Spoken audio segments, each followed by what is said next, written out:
ঢাকাকে অনেকে বলেন স্বপ্নের শহর, অনেকে বলেন জাদুর শহর, অনেকে বলেন ভাগ্য বদলের শহর। কিন্তু যত দিন যাচ্ছে বাসযোগ্যতার দিক দিয়ে, জীবনযাপন করার দিক থেকে এই নগর ও দেশের অন্যান্য অনেক নগর যেন দুর্দশাগ্রস্ত এক ডিস্টোপিয়ায় পরিণত হচ্ছে। যে ঢাকা পৃথিবীতে সবচেয়ে ঘনবসতিপূর্ণ, সবচেয়ে দূষিত এবং যেখানে বাস করলে মানুষের আয়ু অন্তত 7 বছর কমে যায়, সেই নগরেই আমরা আমাদের সন্তানদেরকে বেড়ে উঠতে দিচ্ছি। এ দায় কি শুধু স্থপতি ও পরিকল্পকদের, নাকি প্রতিটি নাগরিকের দায়বদ্ধতা আছে তার শহরের প্রতি? নাগরিক সমাজ কি ভাবছে এই নগরের সমস্যা নিয়ে?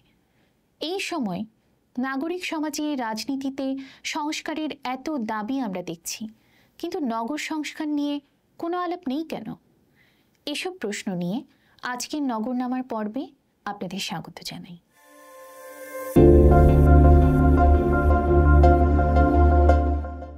জাদুর শহর ক্রমাগত যেন এক দুর্দশার শহরে পরিণত হচ্ছে। এই দুর্দশা থেকে উত্তরণের সত্যি কি কোনো উপায় আছে?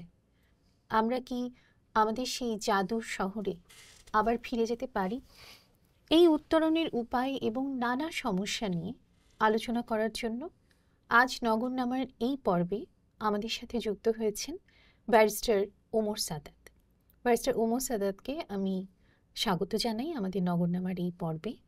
সাদাত ভাই একজন সিনিয়র আইনজীবী হিসেবে সুপ্রিম কোর্টে কর্মরত আছেন এবং উনি গুলশান সোসাইটির সভাপতি। আমরা অত্যন্ত আনন্দিত যে আমরা আজকে আপনাকে এখানে পেয়েছি, কারণ আমরা আসলে এই দুর্দশা নিয়ে অনেক আলোচনা করেছি, আমাদের বিগত অনেকগুলো পর্বেও আমরা আলোচনা করেছি, কিন্তু আমরা আসলে উত্তরণের কিছু পথ দেখতে চাই, আমরা আসলে কিছু স্বপ্ন দেখতে চাই।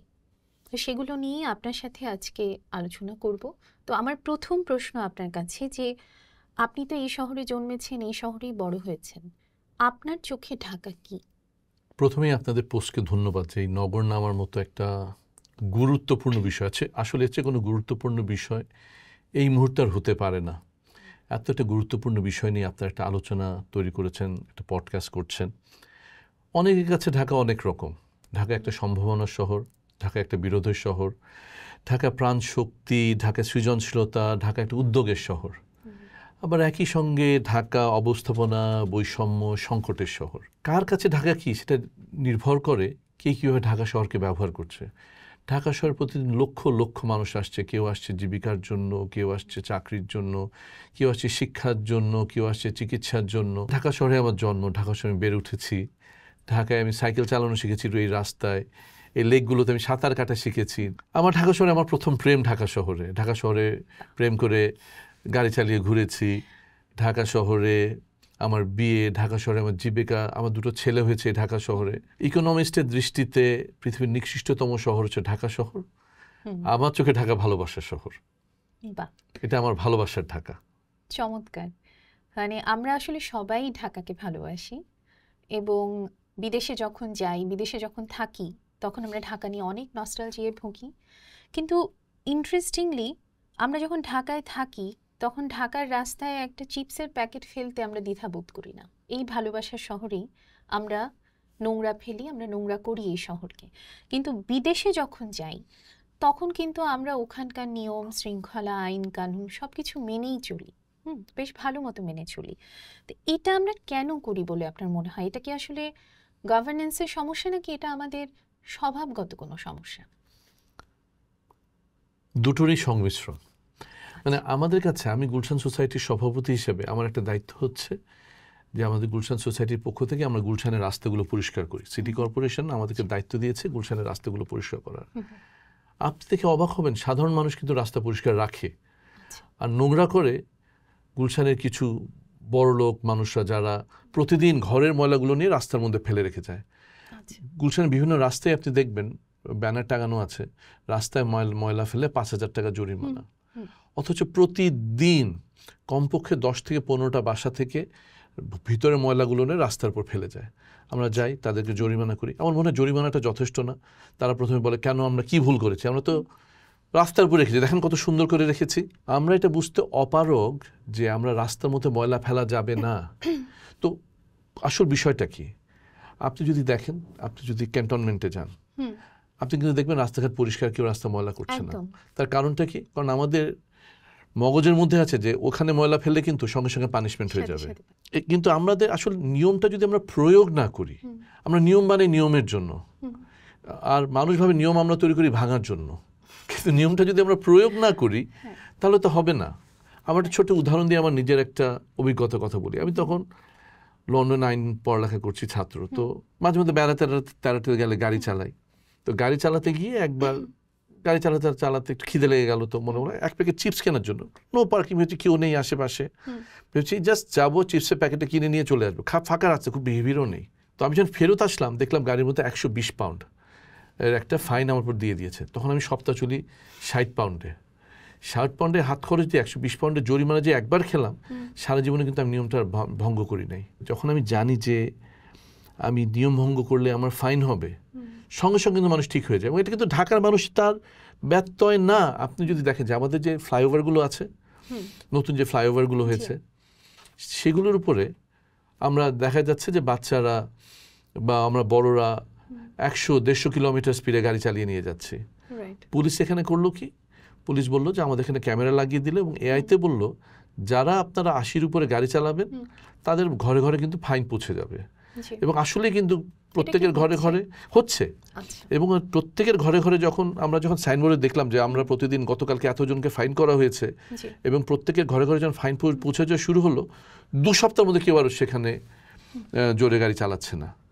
অর্থাৎ আমাদের মূল জিনিসটা হচ্ছে মানুষকে জানতে হবে যে এখানে একটা আইন আছে, অ্যাওয়ারনেস, এবং এর পাশাপাশি আমাদের যেটা জানতে হবে যে আইনে সেই প্রয়োগটা হচ্ছে।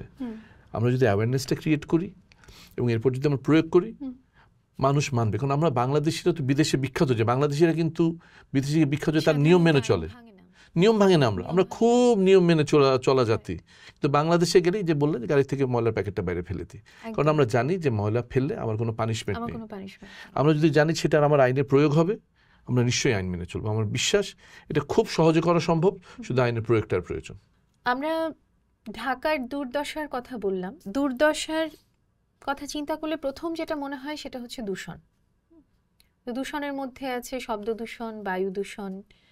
শব্দ দূষণ দিয়ে শুরু করি। এটা নিয়ে আপনার কি মনে হয়, মানে এটা নিরাময় কি, এটার প্রতিকার কি? প্রথমে আমাদের নিজেদের মধ্যে, যারা আমাদের যেটা শুনছেন তাদের কাছে এই জিনিসটা পরিষ্কার হওয়া দরকার যে শব্দ দূষণ কিন্তু কোনো একটা ফুটানির ব্যাপার না, যে একটা শব্দ দূষণ কি এটা বড় লোকের ব্যাপার। শব্দ দূষণ একটা খুব মারাত্মক স্বাস্থ্যহানির কারণ। শব্দ দূষণ হলে আমার নিউরোলজিক্যাল সমস্যা হয়, আমার হার্টের সমস্যা হয়, আমার স্নায়ুতন্ত্রের সমস্যা হয়। আমরা যদি শব্দ দূষণটা যদি আমরা ব্যবস্থা করতে না পারি, যদি আমরা নিয়ন্ত্রণে নিয়ে আসতে না পারি, তাহলে কিন্তু আমরা ঢাকা শহর যে নিকৃষ্টতম শহরের র্যাঙ্কিংয়ে অনেক উপরের দিকে থাকবো। আপনি যদি যে কোনো বিদেশিকে জিজ্ঞেস করবেন যারা বাংলাদেশে আসে যে তোমার ঢাকার ওয়ার্স্ট এক্সপিরিয়েন্সটা কি, তার বলবে ঢাকা শহরের রাস্তার শব্দ, ইটস সো নয়েজি। তো আপনি দেখবেন যে আমাদের দেশে যদি আপনি বিদেশি ইনভেস্টমেন্ট আনতে চান, বিদেশের চোখে যদি দেখাতে চান যে আপনি একটা খুব উন্নত দেশ, আর এরকম শব্দ নিয়ে চলেন, তাহলে কিন্তু কোনোদিন আপনি উন্নত হতে পারবেন না বাইরের চোখে। আর আমাদের নিজেদের জন্য তো আছে যে আমরা একটা সভ্য জাতি হিসেবে যদি নিজেদেরকে প্রতিষ্ঠিত করতে হয়, আমরা কেন রাস্তা দিয়ে নিঃশব্দে গাড়ি চালাতে পারবো না? কেন আমাদের চারিদিকে ভাঙা চড়া শব্দ সবসময় হতে থাকবে? পৃথিবীর অন্যান্য দেশেও তো উন্নতি হয়, অনেক উন্নয়ন হয়, কিন্তু এত শব্দ হয় না। তো এটা কারণগুলো কি? এটা কারণগুলো হলো আমাদের অসচেতনতা এবং সরকার থেকে এই ব্যাপারে একটা উদ্যোগ না নেওয়া। তো আমরা Gulshan society, Banani society, Baridhara society, Nikunja society, 4টা সোসাইটি মিলে আমরা ঢাকা উত্তর সিটি কর্পোরেশনের কাছে গেলাম এবং গিয়ে আমরা বললাম যে দেখেন এই এলাকাটাকে আপনারা নীরব এলাকা হিসেবে ঘোষণা করেন। এবং এই চেষ্টাটা আমরা গত 6-7 বছর ধরে করে যাচ্ছি, আমরা সফল হইনি। সাম্প্রতিককালে এই অক্টোবর মাসের 1 তারিখ থেকে, গত 4 দিন আগে থেকে এই 4টে অঞ্চলকে নীরব এলাকা হিসেবে ঘোষণা করা হয়েছে। এটার প্র্যাকটিক্যাল ইমপ্লিকেশন কি? এটা প্র্যাকটিক্যাল ইমপ্লিকেশন হলো যে গোটা রাস্তাতে আপনি হর্ন বাজাতে পারবেন না। আপনার যে ডেসিবেল মিটারে যে নর্মাল শহরের জন্য যতটুকু শব্দ, এখানে ডেসিবেল মিটারের শব্দ তার চেয়ে আপনার অনেক গুণ কম রাখতে হবে।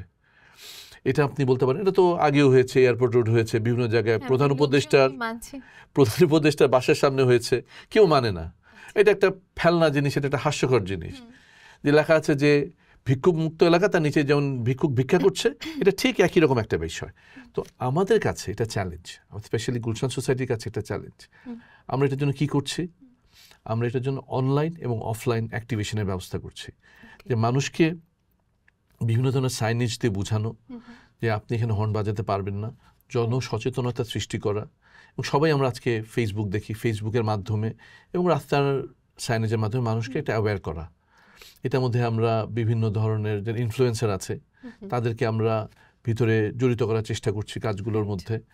আমাদের বিভিন্ন জায়গাতে সিসিটিভি আমরা স্থাপন করছি। আপনি জানবেন হয়তো যে এই অঞ্চলের কিন্তু প্রত্যেকটা জায়গায় 1200 সিসিটিভি ক্যামেরা আছে, যেটা বাংলাদেশে আর কোথাও নাই। এই সিসিটিভিতে আমরা এআই ভিত্তিক করে দিচ্ছি, এর মধ্যে আমরা নয়েজ রিকগনিশন করছি এবং আমরা মানুষকে 3 মাস অ্যাওয়ারনেসের পরে যখন আমরা ফাইন মোডে যাব, মানুষকে ফাইন করা হবে, তখন কিন্তু আমরা এআই দিয়ে ধরবো। এটা আমাদের পক্ষে ধরা সম্ভব না, শত শত মানুষ বানাচ্ছে। যখন আমরা এআই দিয়ে হর্নগুলোকে সুনিশ্চিত করতে পারবো, যেগুলো এই গাড়ি হর্ন বাজিয়েছে তাদেরকে ফাইন চলে যাবে তাদের ঘরে ঘরে, আমাদের বিশ্বাস মানুষ এখান থেকে সচেতন হবে এবং হর্ন বাজানো বন্ধ করবে। এটা আমাদের বন্ধ করতে হবে। এটা না করতে পারলে আমাদের এলাকাটাকে, আমাদের ঢাকা শহরকে আমরা বাঁচাতে পারবো না। এই ঢাকা শহরকে আমাদের কিন্তু আপনি প্রথমেই বলেছেন যে ঢাকা শহরকে বাঁচানোর কোনো উপায় আছে কিনা। মানে ঢাকা শহরের এখন প্রত্যেকটা অঙ্গে সমস্যা এবং প্রত্যেকটা অঙ্গগুলো ধরে ধরে আমাদের ঠিক করতে হবে। এবং আমাদের কথা হচ্ছে, আমাদের আশা আছে, আমাদের সম্ভব, এবং এটা খুব সহজে সম্ভব। অনেক মনে করেন যে হবে না, আমাদের একটু উদ্যোগ নিলেই সম্ভব। সেই উদ্যোগের একটা অংশ হচ্ছে ঢাকা শহরকে নীরব করতে হবে। এবং ঢাকা শহরকে নীরব করার জন্য আমরা যে উদ্যোগটা নিয়েছি, ইনশাল্লাহ আপনি দেখবেন আগামী 6 মাসের মধ্যে এই অঞ্চলে আপনার আওয়াজ কমে যাবে। না, এটা একটা চমৎকার পাইলটিং প্রজেক্ট। যদি আপনাদের এই এলাকাগুলোতে এটা সফল হয়, তখন আসলে ঢাকার অন্যান্য এলাকার জন্য এটাকে আসলে একটা কার্যকরী ব্যবস্থা হিসেবে হয়তো ইমপ্লিমেন্ট করা যাবে। তো কানের আরাম তো হলো, কিন্তু এখন আমাদের ফুসফুসের কি হবে? হ্যাঁ, নেক্সট যে প্রশ্নটাতে আসছিলাম সেটা হচ্ছে বায়ু দূষণ। মানে সবচেয়ে দূষিত শহরগুলোর মধ্যে এখন ঢাকা একটা। বৃষ্টি হলে আমরা খুশি হয়ে যাই, কারণ যেদিন বৃষ্টি হয় সেদিন দূষণের মাত্রা কম থাকে। এবং এই দূষণের কারণে আমাদের গড়ে 7 বছর করে জীবনের আয়ু কমে যাচ্ছে। তো এটা নিয়ে শুধু হতাশা খেয়ে প্রতিদিন সকালবেলা নিউজ পেপার খুললে, আপনার দিক থেকে কি মনে হয়, মানে এমন কোনো প্রস্তাবনা কি আমরা রাখতে পারি যেটা আসলে এই বায়ু দূষণ কমাতে এখনো আমরা আসলে কিছুটা এটা ম্যানেজ করতে পারবো? এই বিষয়ে মানে আগের বিষয়টা দিয়ে যেরকম একটু হাস্যরস করার সুযোগ আছে, এই বিষয়ে হাস্যরসের কোনো সুযোগ নাই। এটার মধ্যে শুধু ক্ষোভ। এই বিষয়টাতে শুধু ক্ষোভ আছে যে আমরা সবাই জানছি, যেটা আমার আপনার মুখের কথা না, যে যদি আপনি ঢাকা শহরে থাকেন তাহলে আপনি অন্য যে কোনো শহরের চেয়ে আপনি 7 বছর কম বাঁচবেন। আমার যদি লংজিভিটি হয় 70 বছর, আপনি 63 বছর বাঁচবেন, কারণ আপনি ঢাকা শহরের নিঃশ্বাস আপনি আপনার প্রতিদিন ভিতরে নিয়েছেন। আমরা এই ব্যাপারে কি করছি? কিছু কিন্তু করছি না। আমরা সবাই বসে আছি, আমরা সবাই নিঃশ্বাস নিচ্ছি এবং ধরে নিচ্ছি আমাদের কারোর কিছু করে নেই, আমরা 7 বছর আগে মরে যাব। এখানে কি করার আছে? কিছু বড় বড় কাজ, কিছু ছোট কাজ। বড় কাজটাকে বলি যে ঢাকার চারপাশে গাছ লাগাতে হবে। ঢাকা শহরে তো আমরা যত গাছ আছে সব নিয়ম করে কেটে ফেলেছি। ঢাকা ছিল একটা সবুজ শহর। আমরা যখন বড় হয়েছি, আমরা সমসাময়িক, তা আমরা যে ঢাকা শহর সবুজে ঘেরা ছিল। যত দিন যাচ্ছে ঢাকাতেই আমার সবুজের পার্সেন্টেজটা কমে যাচ্ছে। প্রতি বছর আপনি হিসাব করে বলতে পারছেন। এখন তো আর কঠিন না যে আপনি গুগল আর্থে গিয়ে ম্যাপ দেখলেই বলে দিচ্ছে যে ঢাকা শহরে কত পার্সেন্টেজ গ্রিন। সেই সবুজ অংশ আমরা দিনে দিনে করছে। ঢাকা শহরে আপনার 1 কোটি গাছ লাগাতে হবে। ঢাকা চারপাশে আপনার একটা গ্রিন ফেন্সিং করতে হবে। করে ঢাকা শহরকে আপনার বাঁচাতে গেলে প্রথম কাজ হচ্ছে গাছ লাগাতে হবে। আপনার বাইরে গাছ লাগাতে হবে। শুধু তাই, আমাদের যারা নর্মাল বাসিন্দা, আমাদেরও তো কি কোনো দায়িত্ব নেই? আমাদেরও দায়িত্ব আছে। আমাদের সবগুলো ছাদের মধ্যে আমাদের প্লান্টেশন করতে হবে, রুফ গার্ডেনিং, ছাদ বাগান। এটা কিন্তু অত্যন্ত জনপ্রিয় হচ্ছে, কিন্তু আমাদের সরকার থেকে এটাকে প্রণোদনা দেওয়ার কোনো ব্যবস্থা নেই। এটাকে বাধ্যতামূলক করে দিতে হবে যে আপনার, এবং এটা প্রণোদনার ব্যবস্থা করতে হবে যে যদি আপনি ছাদ বাগান করেন তাহলে আপনার সিটি কর্পোরেশনে আপনার ট্যাক্স রিবেট পাবেন আপনি।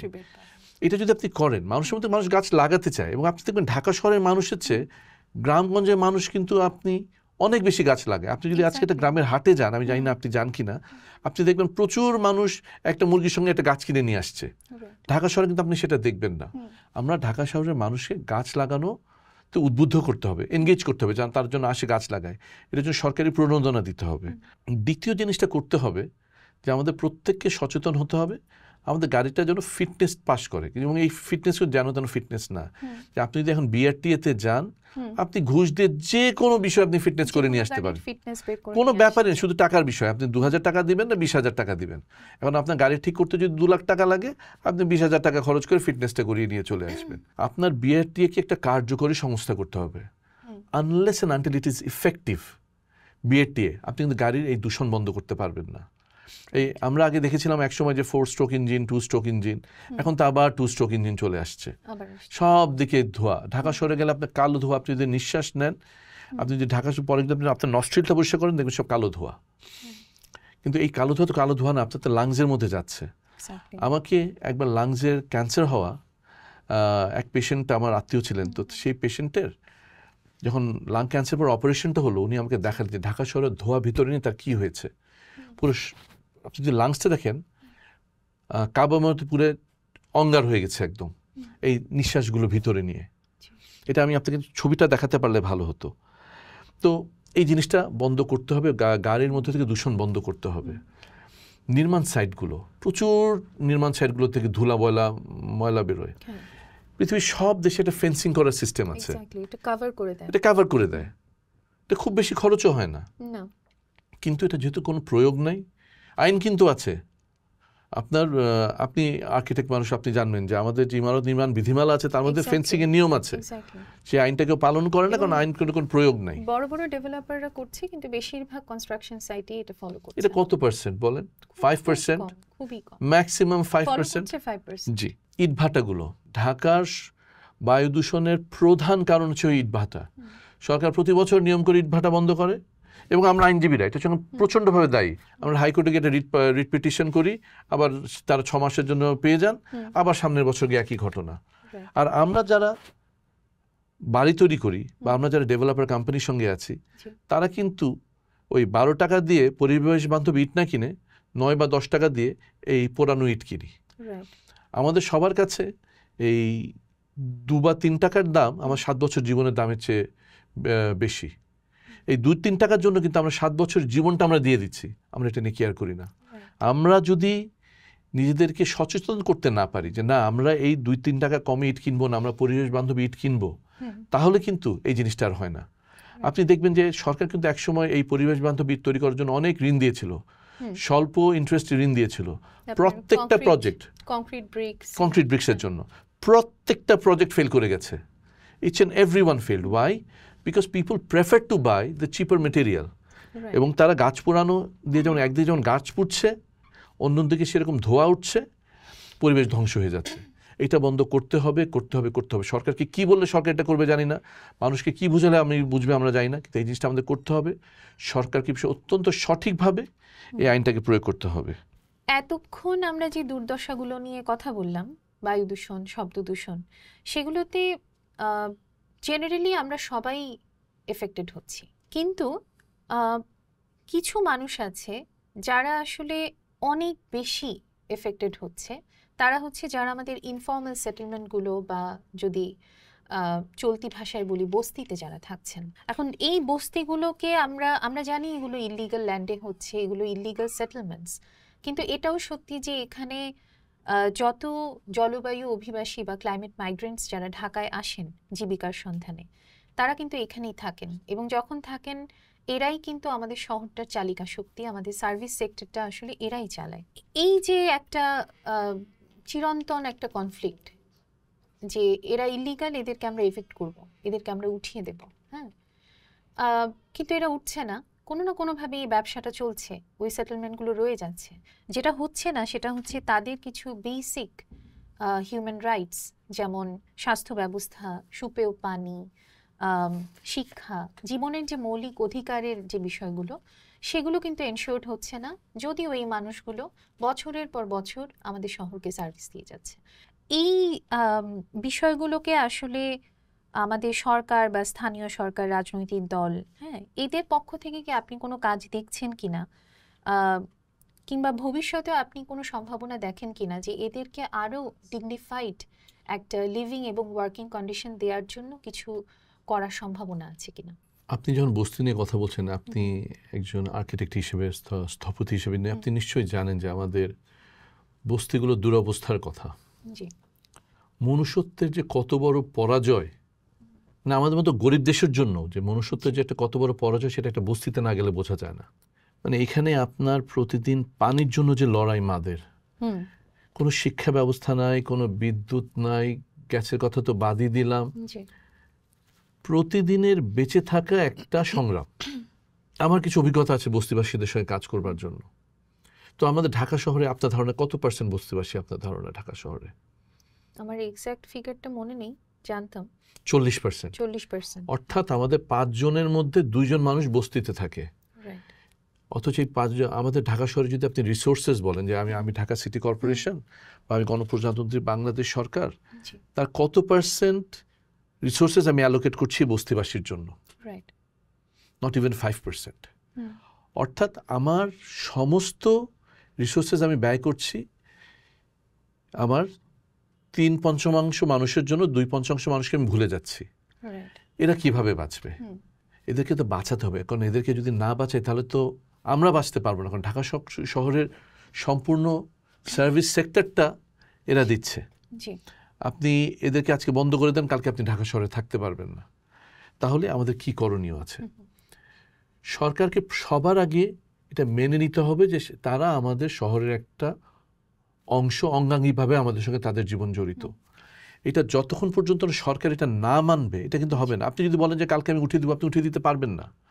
এখন কি হয়, এই মানুষগুলো আসে, এইগুলো হচ্ছে রাজনৈতিক দলের ভোট ব্যাংক, তার ঠিক ওইখানে ওইভাবেই রেখে দিবে, যেন তাদের ভোট ব্যাংকটা যেন কোনোভাবে নষ্ট না হয়। এরা যদি আজকে একটা উত্তরণ হয়ে ভালো জায়গায় যায়, তাহলে তো তাদের ভোট ব্যাংকটা হারিয়ে গেল। তারা চায় না এদের পরিবর্তন। এদেরকে পরিবর্তন যদি আমরা না করি, এই শহর বাঁচবে না। পৃথিবীর তো বাংলাদেশ একমাত্র, ঢাকা তো একমাত্র শহর না যেখানে বস্তি আছে।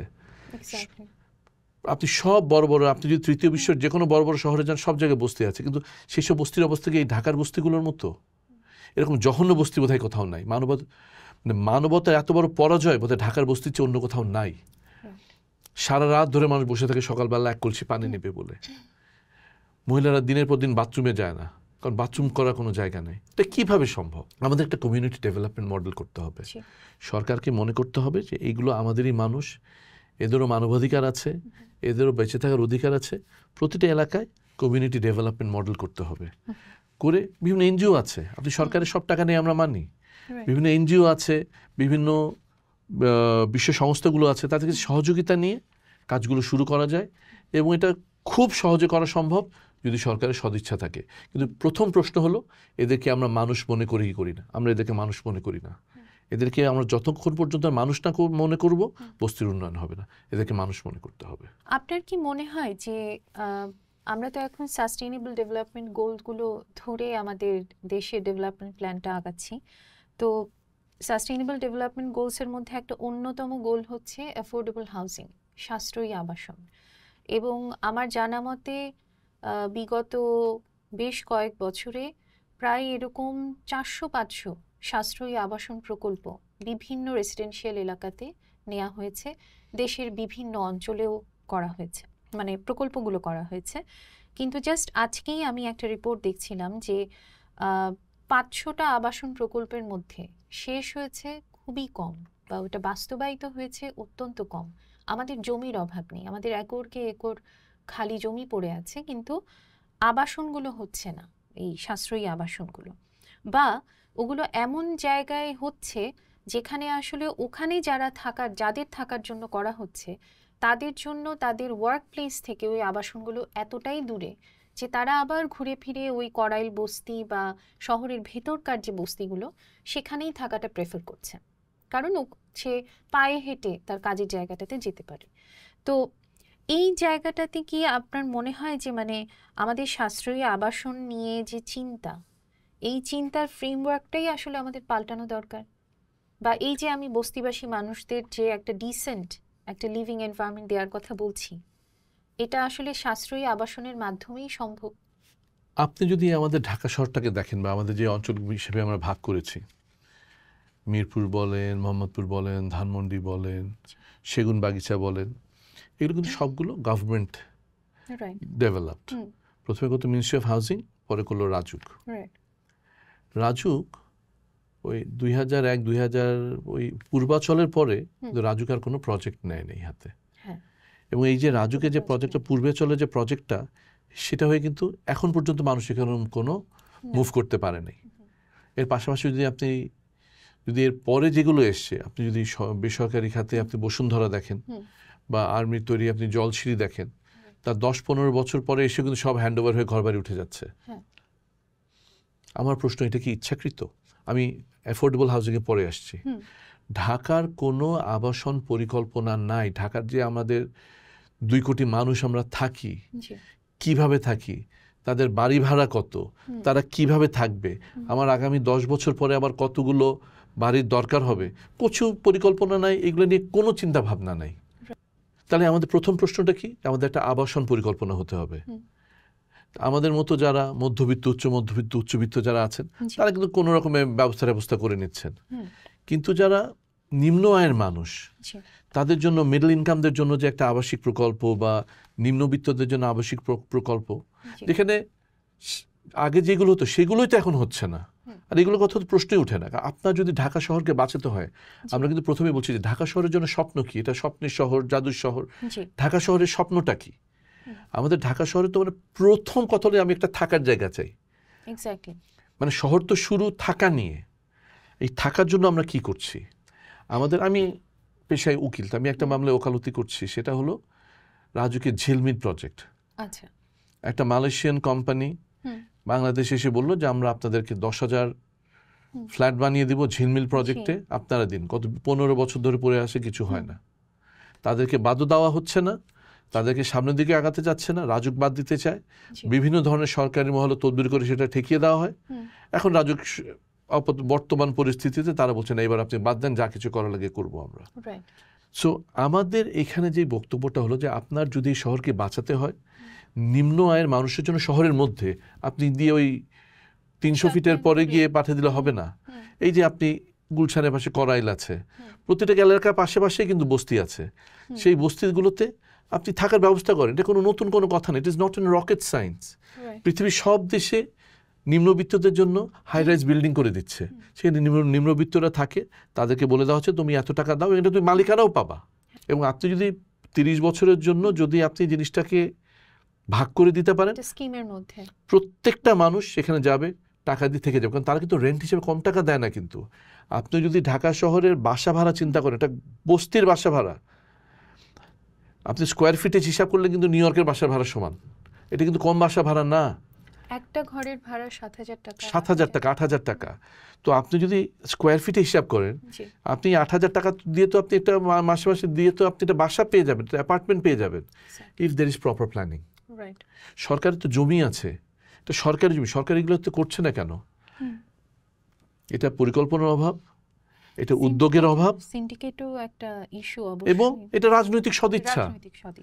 এই মানুষগুলো যদি বাসা হয়ে যায়, তাহলে তো আপনি তাদেরকে কন্ট্রোল করতে পারবেন না, আপনি তাদের আপনার অধিকার ফলাতে পারবেন না। এই মানুষগুলো আপনার কৃতদাস হয়ে থাকবে না, তারা মানুষের মতো মানুষ হবে।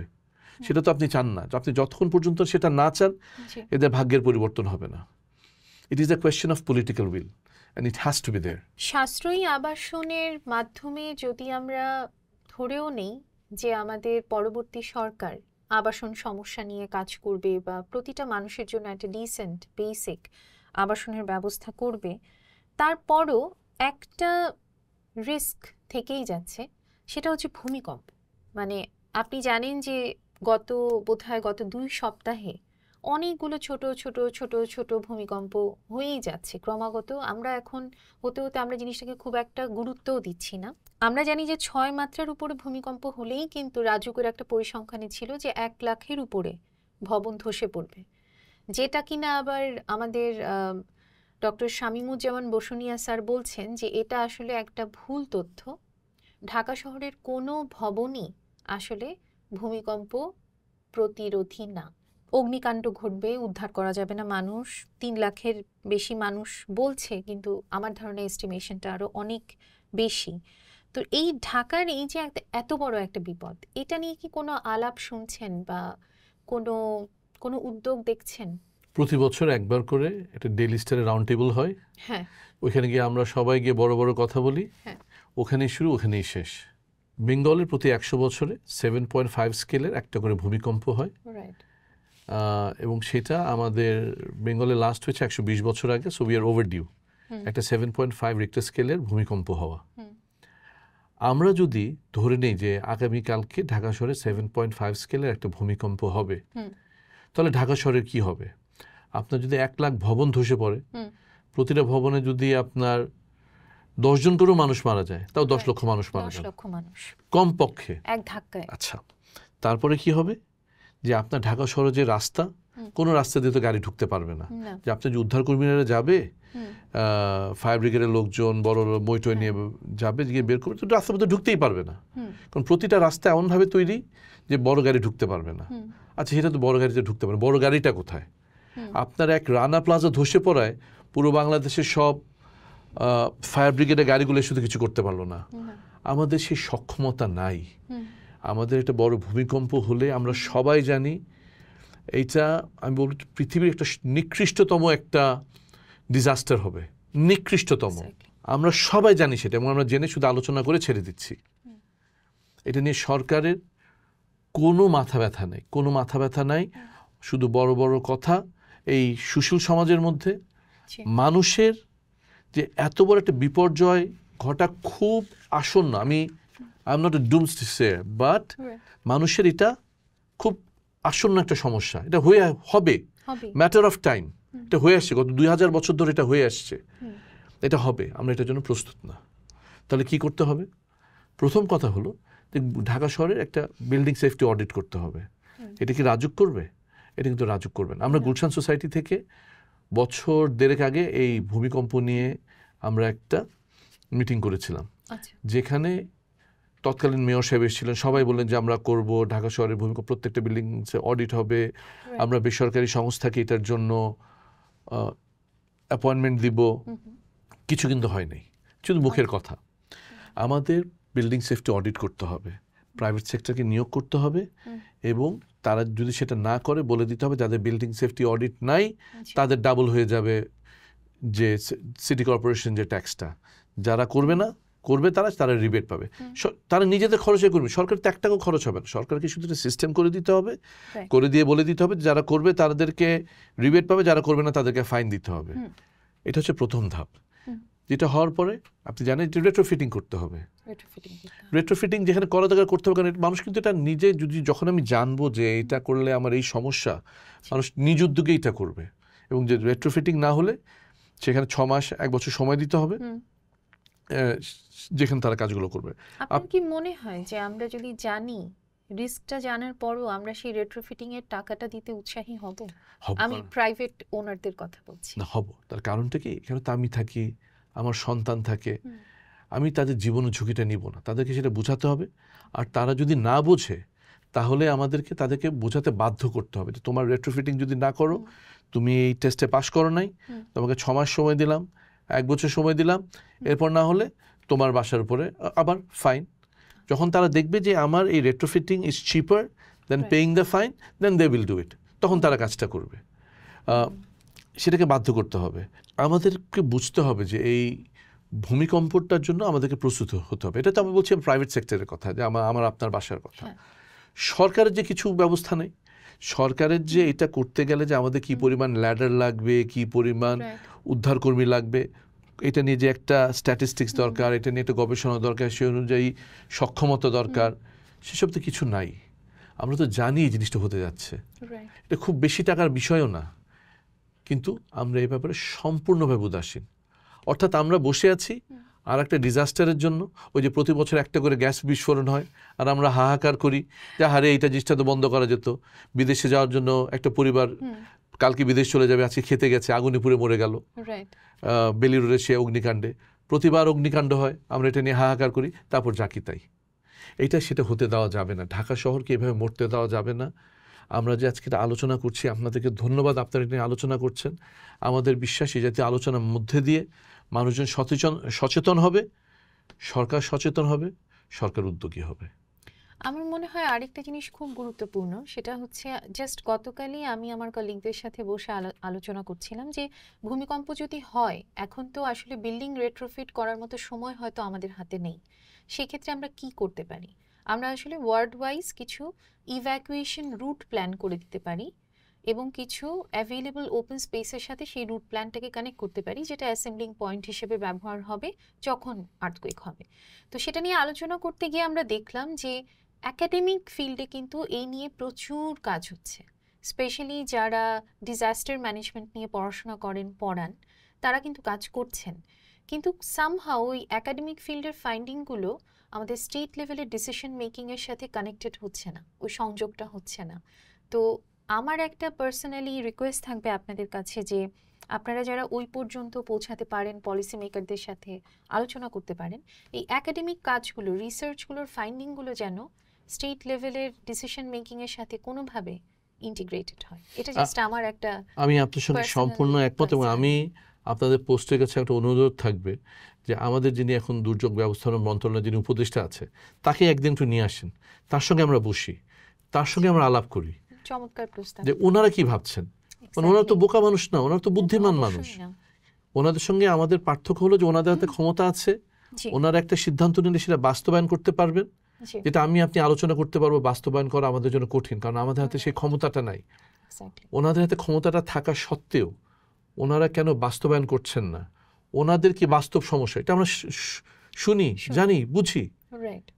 তারপর যদি তাদের সমস্যা থেকে আমরা একসঙ্গে আলোচনা করি, সেটা সমাধান করি। কিন্তু যদি আমরা মনে করি, বা আমার আপনার এখন মনে হচ্ছে ওনারা জেনে শুনে কিছু করছেন না, হ্যাঁ, আমাদের পজিশন থেকে আমাদের তো তাই মনে হয়। জি। এবং এটা যদি কালকে যদি এই ভূমিকম্পে যদি 10 লক্ষ মানুষ মারা যায়, তারা আমার আপনার কাছে কি জবাব দেবেন? তারা আল্লাহর কাছে কি জবাব দিবেন? আমার আপনার কথা বাদ দেন, আমার আপনার কাছে জবাবদিহিতা না করলে চলবে, আল্লাহর কাছে তো জবাবদিহিতা করতে হবে। ওনারা কিভাবে জবাবদিহিতা করবেন সেটার? একটা ইন্টারেস্টিং পয়েন্ট যেটা আপনি বললেন যে ভূমিকম্প যদি হয়ে যায়, তখন আসলে অধিকাংশ এলাকাতে আমরা আসলে অ্যাক্সেস পাবো না, অ্যাক্সেসিবিলিটিই থাকবে না। সেখান থেকেই আমার পরবর্তী প্রশ্নে আসছি, সেটা হচ্ছে আমাদের ঢাকার পরিবহন ব্যবস্থা এবং আমাদের রাস্তাঘাট। হ্যাঁ, ঢাকার যে রাস্তার গতি, এটার এমন যানজটের কারণে যে গবেষণা বলছে প্রায় 50 লক্ষ কর্মঘণ্টা আমার দৈনিক নষ্ট হচ্ছে। তার সাথে তো মানে অর্থনৈতিক উন্নতির অবশ্যই একটা সম্পর্ক আছে, এবং তার সাথে আছে আমার উল্টোপাল্টা গাড়ি চালানোর কারণে, ট্রাফিক আইন অমান্য করার কারণে আমার দুর্ঘটনা। জি। এবং তার সাথে আরেকটা বিষয় হচ্ছে নিরাপত্তা, অর্থাৎ নিরাপদ সড়ক। হ্যাঁ, 2018-তে আমরা নিরাপদ সড়ক আন্দোলন দেখেছি। তো এই যে পুরো বিষয়টা আমাদের গণপরিবহন, হ্যাঁ, যেটার সাথে আবার এই ভূমিকম্পের সময়কার সিচুয়েশনেরও একটা সম্পর্ক আছে। তো এটাও আমাদের একটা বিশাল বড় একটা সমস্যার, বায়ু দূষণের মতো একটা প্রাণঘাতী সমস্যাতে পরিণত হচ্ছে। তো এটা নিয়েও কি আমাদের আসলে এখন আর কিছু করার আছে বলে আপনি মনে করেন? বাংলাদেশের সবচেয়ে বড় অপঘাতের মৃত্যু হয় এই অ্যাক্সিডেন্ট থেকে, রোড অ্যাক্সিডেন্ট থেকে, সড়ক দুর্ঘটনা। প্রতিদিন প্রায় 3500 লোক মারা যায়। 3500, it's not a matter of joke. তো আমরা এটা ব্যাপারে কি করছি? সড়ক দুর্ঘটনা, সড়ক নিরাপত্তা নিয়ে এই যে 2018 সালে আমাদের এত বড় আন্দোলন হয়ে গেল, তখন তো নয় ফ্যাসিস্ট সরকার ছিল, সেই আন্দোলনকে দমিয়ে দিয়েছে। তো এখন সড়ক নিরাপত্তার কি হলো? আমরা এটা নিয়ে কোনো কথা বলি না কেন? মানে আমার তো মনে হয় যে এই জুলাই অভ্যুত্থানের পর আপনি প্রথমে এই সড়ক নিরাপত্তা নিয়ে কথা বলেন, এখন আমরা অনেক বড় বড় বিষয় নিয়ে কথা বলছি। কিন্তু এত আজে বাজে জিনিস, এই যে সড়ক নিরাপত্তা, 3500 লোক মরে যাচ্ছে, এইসব আজে বাজে জিনিস নিয়ে কিন্তু আমরা কেউ কথা বলি না, কারণ আমাদের অনেক বড় বড় জিনিস আছে, আলোচনা আছে। তো আমাদের ঢাকা শহরের যানজট নিয়ে আমাদের যে সমস্যাটা, আমাদের ঢাকা শহর যে একটা পৃথিবীর অন্যতম নিকৃষ্টতম একটা শহর, তার কারণ হচ্ছে এই যানজট। আমি ব্যক্তিগতভাবে এই বিষয়টি খুবই আগ্রহী। আমরা গুলশান সোসাইটি থেকে এটা নিয়ে বিভিন্ন ধরনের কাজ করি। সাম্প্রতিককালে আপনি দেখবেন যে আমাদের এখানে 24 নম্বর এবং 34 নম্বর রোডের একটা জাংশন ছিল।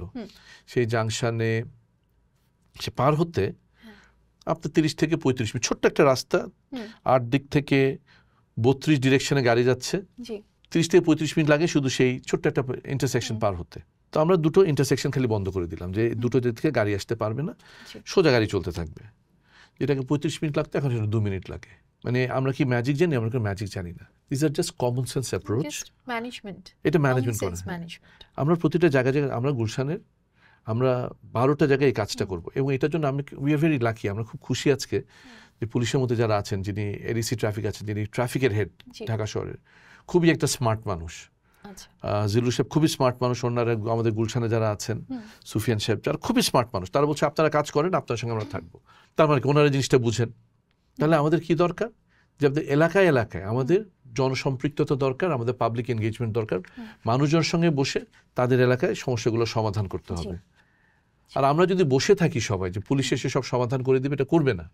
আমাদের নিজেদেরকে উদ্যোগী হয়ে আমাদের পাড়ায় পাড়ায় কমিটি করে আমাদের ট্রাফিক সমস্যাগুলো সমাধান করতে হবে। আপনাকে হয়তো মনে করতে পারেন এটা কুটির শিল্প সমাধান, কিন্তু আমার কাছে এটাই সমাধান। তার কারণ হচ্ছে যে আমার সমস্যা নিয়ে যদি আমি ইনভলভ না হই, তাহলে কিন্তু আমাকে কেউ আকাশ থেকে এসে করে দেবেন। এটা কোনো ম্যাজিক না, এটা কোনো ম্যাজিক না যে কেউ এসে আমার কাছে। আমার সমস্যা আমাকে সমাধান উদ্যোগী হতে হবে, সরকার এসে আমাদেরকে সহযোগিতা করবে।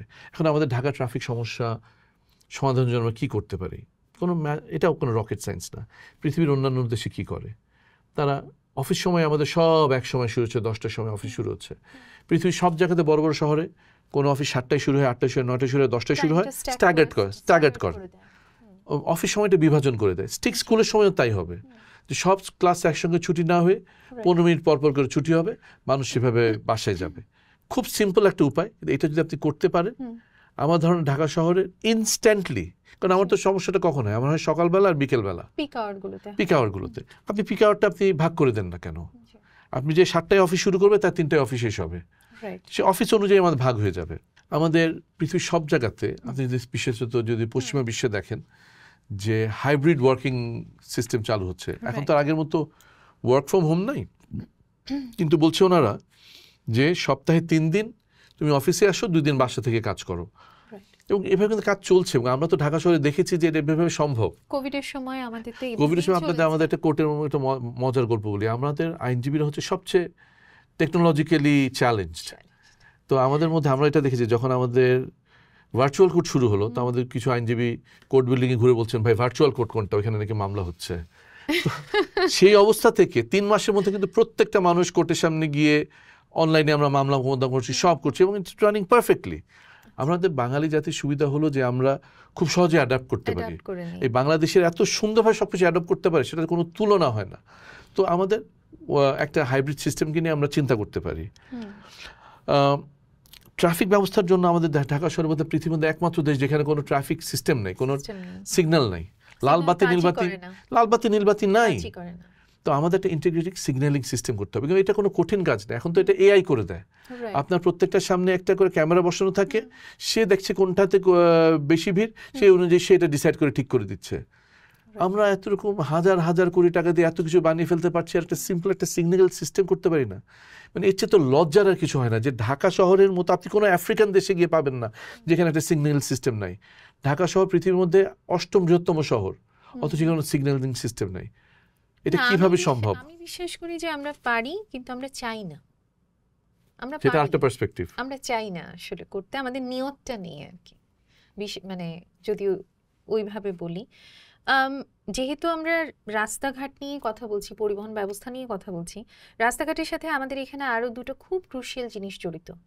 একটা হচ্ছে নিরাপত্তা, বিশেষ করে নারীদের নিরাপত্তা। ফুটপাতে বলেন, বাসে বলেন, ফুট ওভার ব্রিজে বলেন, হ্যাঁ, এত বেশি হয়রানি সহিংসতার শিকার হচ্ছে নারীরা।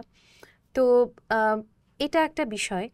আরেকটা বিষয় হচ্ছে ঢাকার ইনফর্মাল সেক্টর অ্যাক্টিভিটি, যেটা ফুটপাতে হচ্ছে, এবং এটাও আমাদের একটা, মানে আমি আসলে এটাকে ঠিক সমস্যা হিসেবে দেখতে রাজি না, কারণ এরাও আমার শহরের অংশ।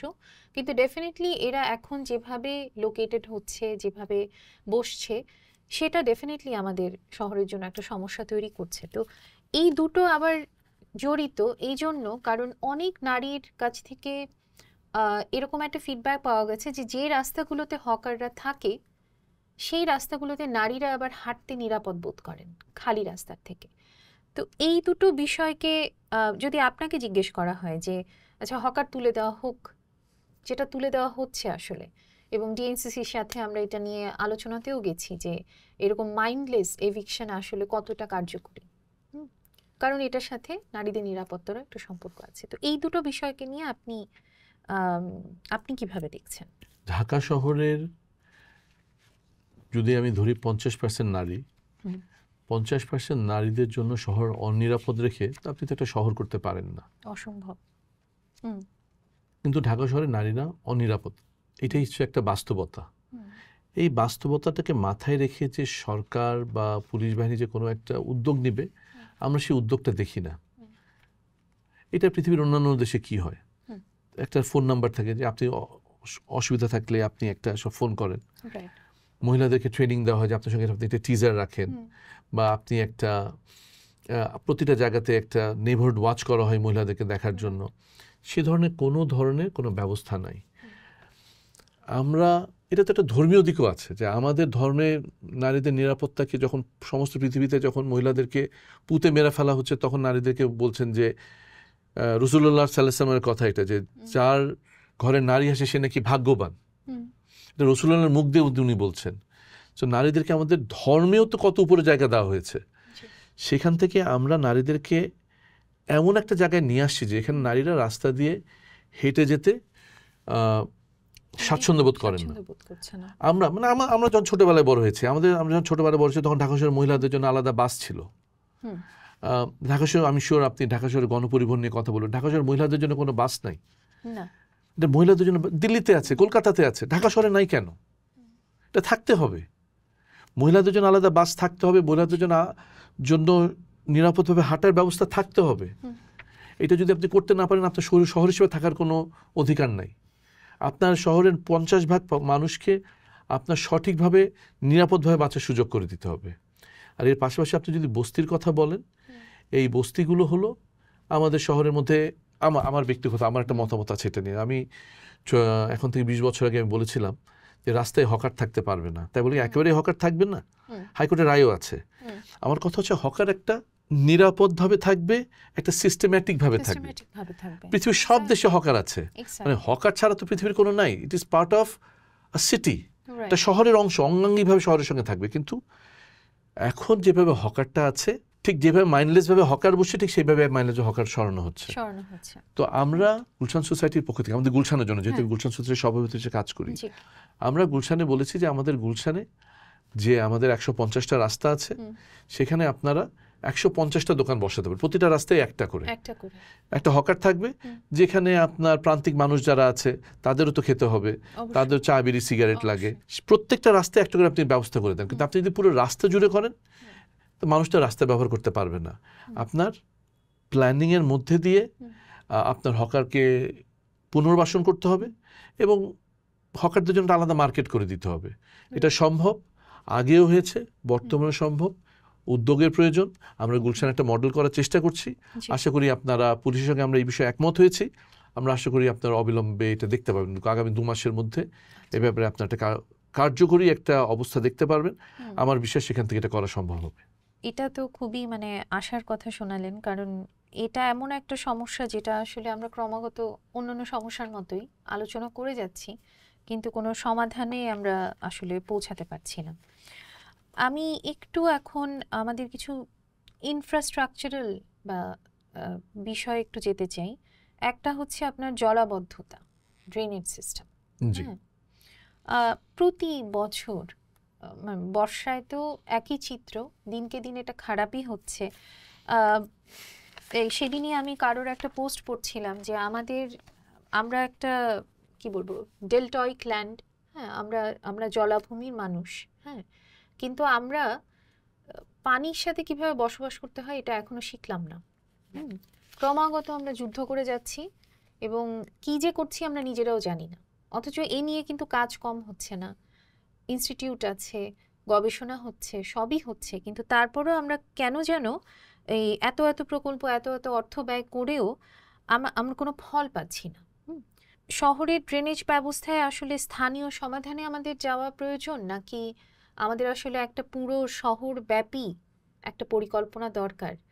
এটাও একটা প্রশ্ন আপনার কাছে, যে যদিও এটা খুবই টেকনিক্যাল প্রশ্ন, এটা আসলে টেকনিক্যাল পার্সনরা ভালো বলতে পারবেন, জি কিন্তু যেহেতু এটার একটা লিগ্যাল দিকও আছে, সেজন্যই আপনার কাছে এই প্রশ্নটা করা, কারণ আপনি আইনের মানুষ।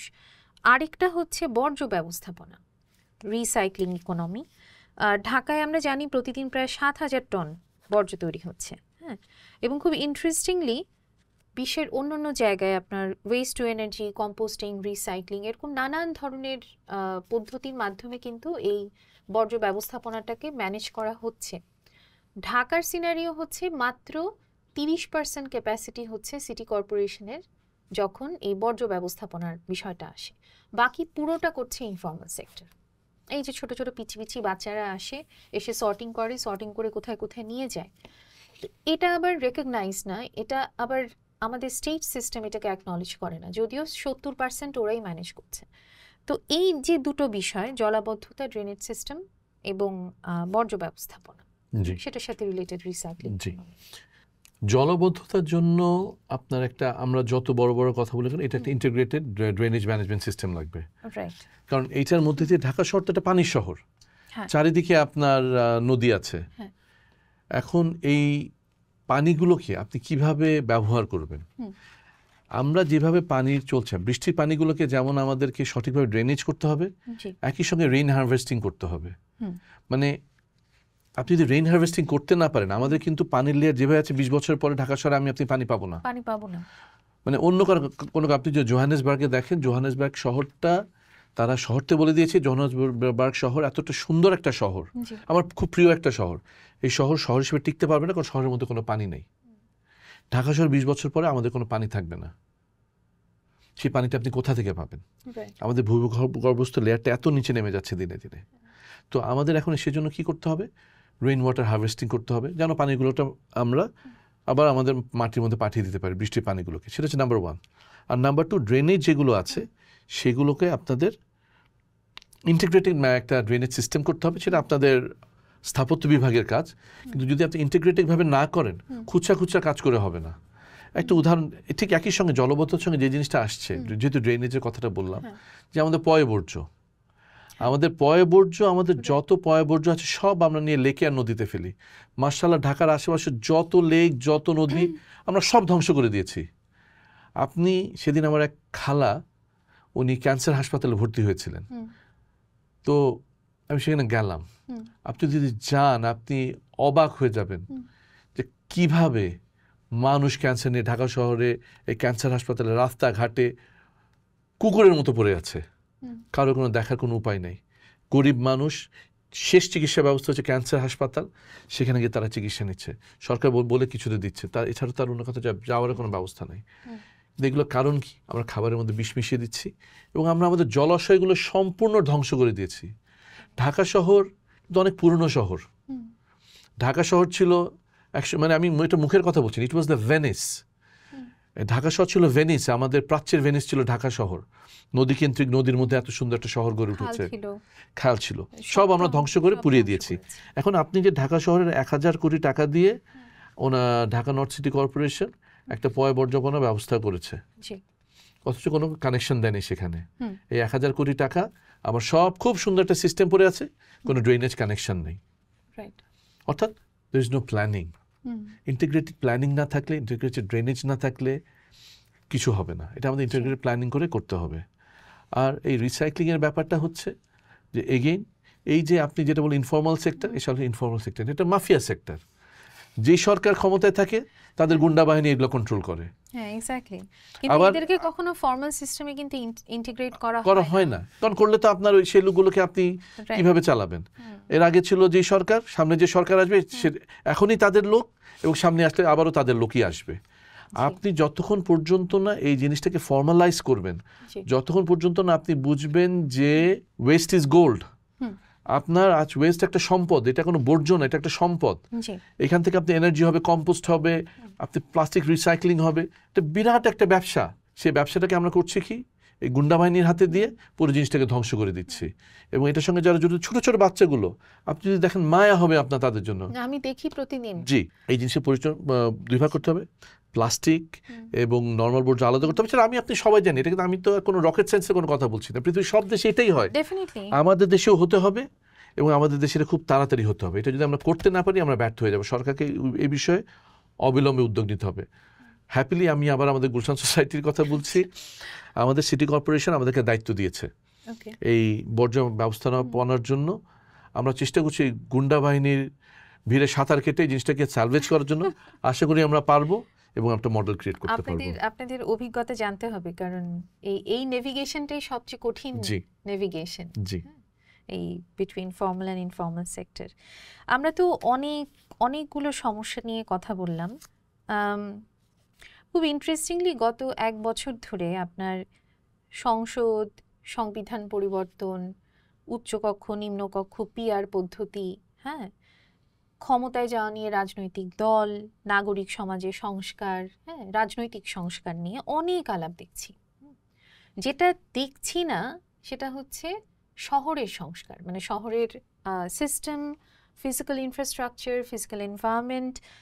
এইটা দেখা যাচ্ছে না কেন? কারণ এটা মানুষের দেশ না। হ্যাঁ, এই দেশের, এটা মানুষের দেশের জন্য মানুষের জন্য দেশ না। মানুষের জন্য যদি দেশ হতো তাহলে দেশ আজকে এই মানুষগুলোর কথা চিন্তা করত। যারা এই ক্ষমতার মধ্যে বসে আছেন তারা বড় বড় কথা বলছেন, অথচ এখানে আমাদের দেশের মা খালারা যে বাথরুমে যেতে পারে না, পেশা পায়খানা করতে পারে না, সেটা নিয়ে তাদের কোনো চিন্তা ভাবনা নাই। এই নগরকে যদি বাঁচাতে হয়, এই নগরের মধ্যে যারা শিক্ষার্থী আছে, এই যে আমি ছোটোবেলাতে, আমি যে সবচেয়ে উদাহরণ দিয়ে বলি, আমি ছোটোবেলাতে যখন বাসে করে গেছি আমি 50% বাসে ডিসকাউন্ট পেয়েছি আমাদের বাস ভাড়া। আর একটা ছেলেকে তো মেরেই ফেলা হলো সে বাসে ডিসকাউন্ট চেয়েছে বলে। এখন ঢাকা শহরের কোনো বাসে ডিসকাউন্ট নাই। পুরা গণপরিবহন সেক্টরটাকে ধ্বংস করে দেওয়া হচ্ছে একটা ব্যক্তির জন্য। আমরা সবাই জানি, বলতে কোনো অসুবিধা নেই যে এক আওয়ামী লীগের যিনি ট্রান্সপোর্ট সেক্টরের লিডার, তার জন্য পুরো বাংলাদেশের গণপরিবহন সেক্টরটাকে দাঁড়াতে দেওয়া হয় নাই। তো নতুন যারা আসছেন তারা শুধু গণপরিবহনের তো একটা কথা তো বলবেন, সংস্কারে আপনারা এত বড় বড় কথা বলছেন, একটা কথা তো বলবেন কিভাবে ঢাকা শহরকে বাঁচাবেন, কিভাবে এই মানুষ বাঁচবে। এগুলো নিয়ে আমরা কোনো কথা বলছি না। যদি নগর সংস্কার না হয় তাহলে এই সব সংস্কার আমার কাছে মূল্যহীন। আপনাকে মানুষের যে আসল সমস্যা সেগুলো নিয়ে ভাবতে হবে। আপনি এগুলো ভাবেন, আমি মানা করছি না, কিন্তু মানুষের মূল সমস্যাগুলো নিয়ে আলোচনা না করলে মানুষ কি মনে করছে আপনার হচ্ছে ইউ লিভ আপ দেয়ার, আমার আপনার সমস্যা নিয়ে তাদের মধ্যে কোনো আলোচনা নেই। এই পিআর পদ্ধতি নিয়ে মারামারি হচ্ছে, ফাটাফাটি হচ্ছে, কিন্তু মানুষের কি হচ্ছে? আমার কাছে মনে হচ্ছে যে সরকারও এই বিষয়ে উদাসীন, আর মানুষও মনে করছে যে এই সরকার মানুষের সঙ্গে কোনো কানেকশন নেই। এটা ঘোচাতে হবে, এখনো কিছুদিন সময় আছে। আমার মনে হয় সরকার এটা নিয়ে আলোচনা করা অত্যন্ত জরুরি। আমারও তাই মনে হয়, কারণ আমরা দূষণ, শব্দ দূষণ, বায়ু দূষণ, ভূমিকম্প, আবাসন, নিরাপত্তা, গণপরিবহনের সমস্যা, অনেক কিছু নিয়ে আলোচনা করলাম। এই সব কিছু মিলিয়ে কিন্তু আসলে ঢাকাবাসীর মানসিক স্বাস্থ্যের অবস্থা ভয়ঙ্কর। আমি জানি না যে আদতে কখনো আমরা একটা ওয়েলবিং সেন্টার্ড আরবান ডিজাইন বা আরবান ডেভেলপমেন্ট আমরা কখনো বাংলাদেশের কোনো শহরের জন্য আমরা দেখতে পাবো কিনা, কারণ আমরা এখনো বেয়ার মিনিমামটুকুই আমরা এখনো করে উঠতে পারিনি। এবং এই যে বেয়ার মিনিমামটুকু আমরা করে উঠতে পারি না, এই ক্ষেত্রে কি আপনার মনে হয় যে আমাদের যে স্থানীয় সরকারের ক্ষমতা, মেয়র বা সিটি কর্পোরেশন যাই বলি না কেন, এরা আসলে কতটুকু ক্ষমতা রাখে? মানে এই স্থানীয় সরকারকে কি সত্যিকার অর্থে এমপাওয়ার করা কি সম্ভব? মানে যাতে সত্যি সেই ওয়েলবিং সেন্টার্ড একটা আরবান ডেভেলপমেন্টের দিকে আমরা যেতে পারি এবং সেখানে স্থানীয় সরকার কোনো রকম কোনো রাজনৈতিক চাপ ছাড়া স্বাধীনভাবে কাজগুলো করতে পারে। এটা কি আসলে সম্ভব? লোকাল গভর্নমেন্টের যে আইডিয়াটা, the very idea of a local government is a constitutional requirement. বাংলাদেশের সংবিধানের মধ্যে বলা আছে যে সরকার লোকাল গভর্নমেন্ট করবে এবং সেটা স্বাধীনভাবে কাজ করবে। এটা একটা কনস্টিটিউশনাল রিকোয়ারমেন্ট, সাংবিধানিক দায়িত্ব সরকারের। আমরা এটা দিয়ে রেখেছি আমাদের সব কিছুর মধ্যে। আমাদের ক্ষমতা ঠিক একটা জায়গাতে কেন্দ্রীভূত এবং লোকাল গভর্নমেন্ট থাকার জন্য থাকে আর কি। ঢাকার মতো শহরের জন্য আপনি ভেঙে দুভাগ করে দিলেন। পৃথিবীর কোন বড় শহরে এই শহরকে দুভাগে ভাগ করে দেওয়া হয়েছে ঢাকা ছাড়া? কেন করা হয়েছে? তার মূল কারণটাই হচ্ছে যেন কোনো লোকাল গভর্নমেন্টের যেন কোনো ক্ষমতা না থাকে। এবং লোকাল গভর্নমেন্টের পাওয়ার কি আছে? এই রাস্তাঘাট করা, ফুটপাত করা। এর বাইরে কিন্তু লোকাল গভর্নমেন্টের কোনো পাওয়ার নেই। আচ্ছা, কালকে আমি সাদিক খান, লন্ডনের যে মেয়র, তার একটা সাক্ষাৎকার দেখছিলাম। লন্ডন শহরের পুলিশ, লন্ডন শহরের ট্রান্সপোর্ট, লন্ডন শহরের কিভাবে চলবে, পানি, সবকিছু এই লন্ডনের মেয়রের অধীনে। অর্থাৎ মেয়র নির্ধারণ করেন প্রতিটা এলাকার কিভাবে ওই শহরটা পরিচালিত হবে। আমাদের দেশে তো মেয়রের কোনো ক্ষমতাই নেই। কার ক্ষমতা আছে? আপনার ওয়াসার ক্ষমতা আছে, ওয়াসাকে দেখাশোনার মতো কোনো লোক নেই। যে মন্ত্রণালয় আছে, মন্ত্রণালয় কেয়ারও করেন ঢাকা শহরের ওয়াসা কি করছে। এই যে ঢাকা শহরে যে আমরা যে সব বর্জ্য গিয়ে যে লেকের মধ্যে ফেলছি, আমার আপনার কাছে কিন্তু ওয়াসার দুটো টাকা নেয়, একটা পানি দেওয়ার জন্য টাকা নেয়, একটা সোয়ারেজের জন্য টাকা নেয়। সোয়ারেজ তো ওনারা করেন না, সব লেক গিয়ে তো পরে লেকের মধ্যে। এটা দেখার জন্য কি আমরা বারংবার বলি এটা কোনো ফল হয় না। আপনার একটা মেট্রোপলিটন গভর্নমেন্ট অ্যাক্ট হতে হবে, যে অ্যাক্টের মধ্যে দিয়ে এই দায়িত্ব মেয়রকে দিতে হবে। কেন দিতে হবে? তার কারণ হচ্ছে এই দায়িত্ব যদি মেয়র পায়, তাহলে আমার আপনার একজনের কাছে গিয়ে অভিযোগ জানাতে পারবো, একটা সিঙ্গেল পয়েন্ট অভিযোগ জানাতে পারবো যে এই শহরে নারীদের নিরাপত্তা নাই, আমার বাসায় পানি নাই, রাস্তার মধ্যে ম্যানহোলের কাভার নাই, আমার কোনো সিঙ্গেল পয়েন্ট নেই এখন বলার। আর আমার কাছে যদি এর কাছে তার কাছে বলতে হয়, এটা আসলে ইট loses it's effectiveness.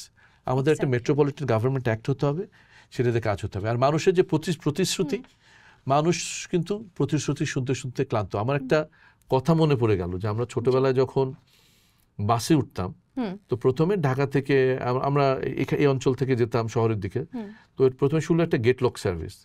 Gate lock সার্ভিসে তো প্যাসেঞ্জার ভরে না, একটু পরপর গিয়ে প্যাসেঞ্জার উঠায়। তারপর শুরু হলো সুপার গেট লক, তারপরে হলো সুপার ডুপার গেট লক, তারপরে তো ভাঙে। তারপরে কি হলো?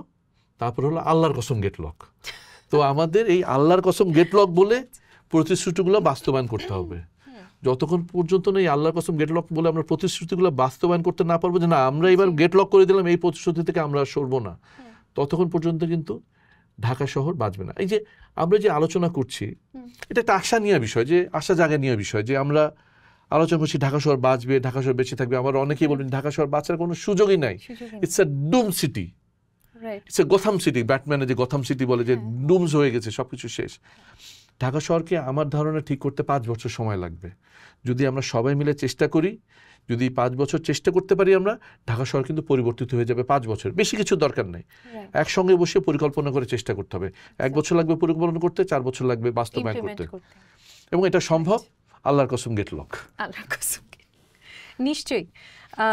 এবং এই এত কিছু আলাপ, এগুলো তো আসলে সবই হচ্ছে সেই শহরের মানুষগুলোর জন্য, তাদের ওয়েলবিং এর জন্য। তো কোনো একটা জায়গায় আমার কাছে মনে হয় যে আমাদের যারা সাধারণ মানুষ, এদের ভয়েস নেই আসলে। They don't have a place to raise their voice. তাদের এজেন্সি নেই সিদ্ধান্ত গ্রহণে বা কোনো সমস্যা উত্থাপনের ক্ষেত্রেও। তো এই জায়গাটাতে আমরা যদি নাগরিক অংশগ্রহণের কথা যদি চিন্তা করি, তাহলে এই জনগণের অংশগ্রহণ আসলে আমরা কিভাবে বাড়াবো? মানে আমরা তো অনেক কিছুই বলতে পারি, আমিও একজন গবেষক, আপনি একজন আইন বিশেষজ্ঞ, কিন্তু একদম সাধারণ একটা মানুষ যে প্রতিদিন এই সমস্যাগুলো ফেস করছে, সে আসলে তার অংশগ্রহণ এখানে কিভাবে নিশ্চিত করতে পারে?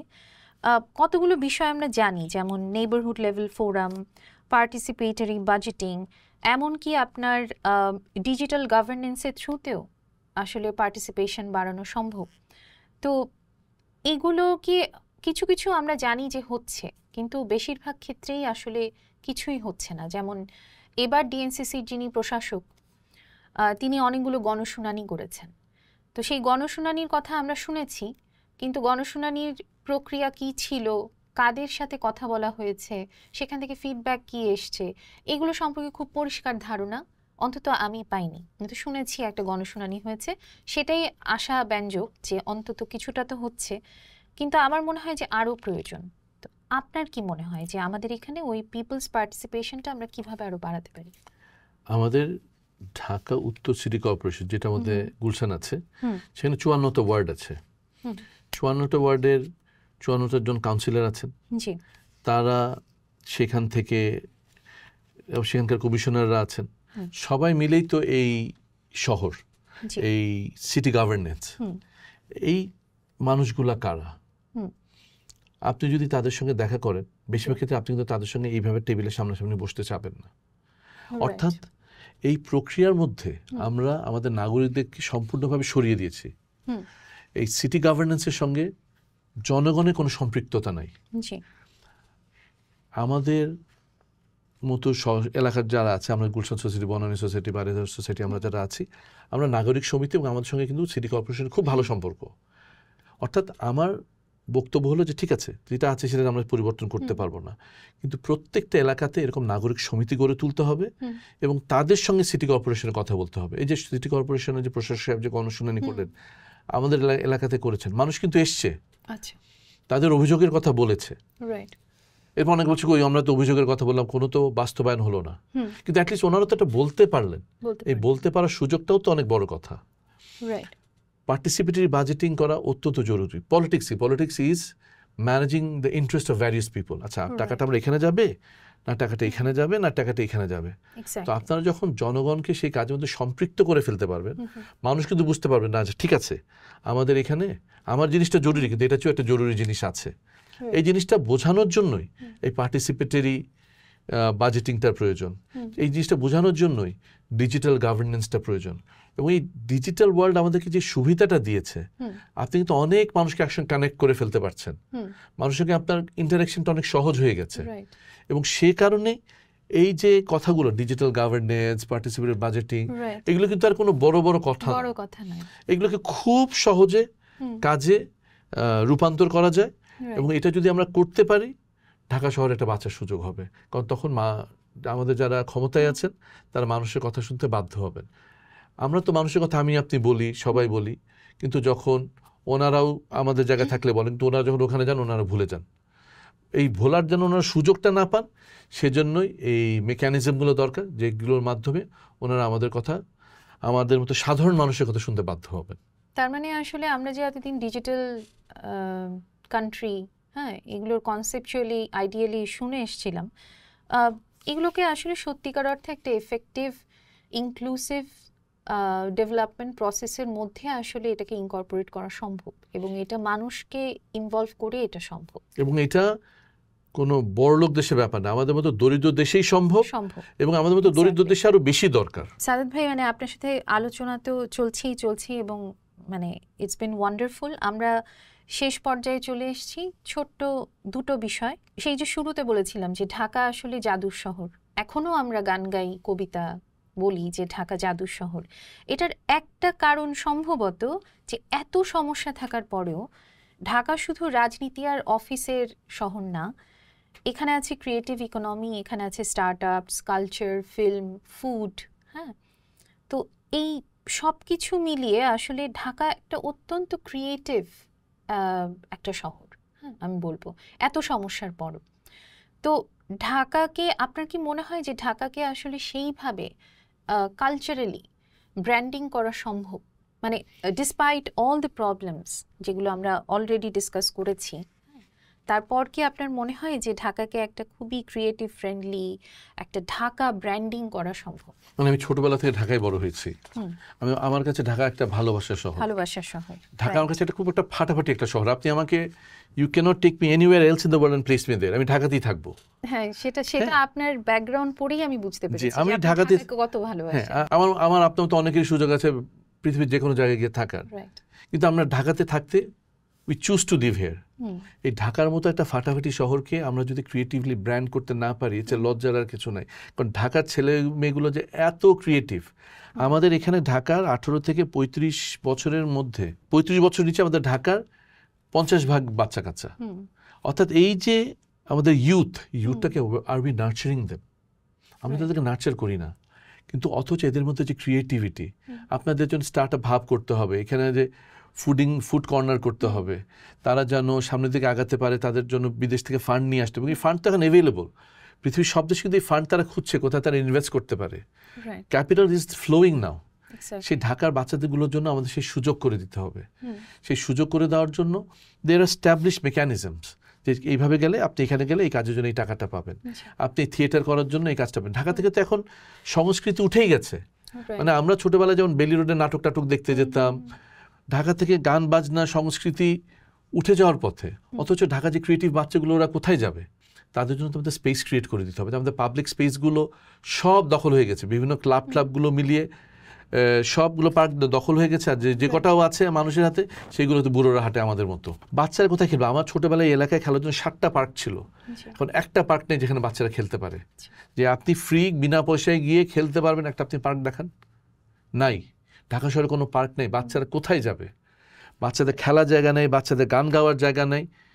আমাদেরকে বাচ্চাদের জন্য এই শহরটাকে তৈরি করতে হবে, তারা আমাদের ভবিষ্যৎ। মানে আমরা সবসময় বলি এই কথাটা, আসলে এইটা আমাদের ভিতরে যদি আমরা আত্মস্থ না করি, তাহলে এই মরে যাওয়া শহরকে আমি আপনি বাঁচাতে পারবো না, ওদেরকে বাঁচাতে হবে। এবং ওদেরকে আমাদের সেই সুযোগটা করে দিতে হবে যে শহরকে আমরা মেরে ফেলেছি, তারা যেন সেই শহরকে বাঁচাতে পারে। আপনার কাছে শেষ দুটো প্রশ্ন। আপনার ভবিষ্যৎ নিয়ে আপনার ভিশন যদি দুটো সেন্টেন্সে বলতে বলি, একটা হচ্ছে 2035 সালের ঢাকা আপনি কেমন শহর কল্পনা করেন, আরেকটা হচ্ছে যদি একদিনের জন্য আপনি একদম অবারিত ক্ষমতা পান, তাহলে ঢাকায় কোন কাজটা আপনি একদম প্রথম করবেন? 2035 সালে আমার বিষয়ে ঢাকা একটা ফাটাফাটি শহর হবে, ফাটাফাটি। খুব দারুণ শহর হবে একটা। কারণ এখন আমাদের মধ্যে যে অবস্থাপনাটা আছে, যে নিষ্ক্রিয়তাটা আছে, যে উদ্যোগের অভাব আছে, আমি আপনি একাত্তরটা আলোচনা করছি না। আপনি যাবেন ঢাকা শহরের প্রত্যেকটা পদে পদে, ইভেন চায়ের দোকানগুলোতেই ঠিক একই আলোচনা হচ্ছে। এটা একটা রিফ্লেকশন থাকবে তো। এত বড় একটা আলোচনা, এত বড় একটা মানুষের মধ্যে যে একটা আন্দোলন, এই বধির মানুষও তাদের বাক্য খুঁজে পাবে, তাদের ভয়েস খুঁজে পাবে। আমার ধারণা সামনে যে সময় আসছে এই অগাস্ট অভ্যুত্থানের পরে, সেখানে আমাদের যাদের কোনো ভয়েস নাই, তারা আমরা ভয়েস খুঁজে পাবো। আমাদের ভয়েসগুলো সরকার শুনতে বাধ্য হবে। এবং সেই কারণে 2035 সালে আমরা একটা ফাটাফাটি শহর পাবো। আর আপনি যদি আমাকে একটা বিষয়ের কথা বলেন, আমরা এত কিছু নিয়ে যে আলোচনা করলাম, আমার একটা বিষয় হচ্ছে আমরা বাচ্চাদের জন্য সুযোগ করে দিই, ওরা সব সমস্যার সমাধান করে দেবে। আমরা পারবো না, আমরা we are to entrench with our own problem. আমরা আমাদের যে পরবর্তী প্রজন্ম আছে তাদের জন্য আমরা সুযোগ করে দিই, বাকিটা তারা সামাল দিবে। But let us create opportunities for them. করে দিয়ে গেট লক করে দিতে হবে, বাস সামনের দিকে দেশ এগিয়ে যাবে। ফ্যান্টাস্টিক। আপনার কথা শুনে ঢাকাকে নিয়ে আবার স্বপ্ন দেখতে, জাদুর শহর নিয়ে স্বপ্ন দেখতে আবার ইচ্ছা করছে। এবং আমি শিওর যে আজকে আপনি যে বিষয়গুলো নিয়ে কথা বললেন, আপনি যে সাজেশনসগুলো দিলেন, সেগুলো এই অনুষ্ঠানের থ্রুতে অনেকে শুনবেন। নিশ্চয়ই তাদের চিন্তার মধ্যেও একটা নাড়া পড়বে এবং আপনারাও নিশ্চয়ই এই আমাদের আলোচনাগুলো policy maker, decision maker, political parties, আমরা জানি না সামনে কারা আসবেন, তাদের কাছে আপনারাও পৌঁছে দেবেন। অনেক ধন্যবাদ সাদাত ভাই। It has been a wonderful discussion and আমার জন্য খুব এনলাইটিং ছিল। Thank you so much. আমার আপনার ভালোবাসা শহরকে নিয়ে কথা বলার সুযোগ করে দেওয়ার জন্য আপনাকে অসংখ্য ধন্যবাদ। পোস্টকেও ধন্যবাদ আমাদের এরকম একটা সিরিজ নগরনামা যেটা আমরা করছি সেটার আয়োজন করার জন্য।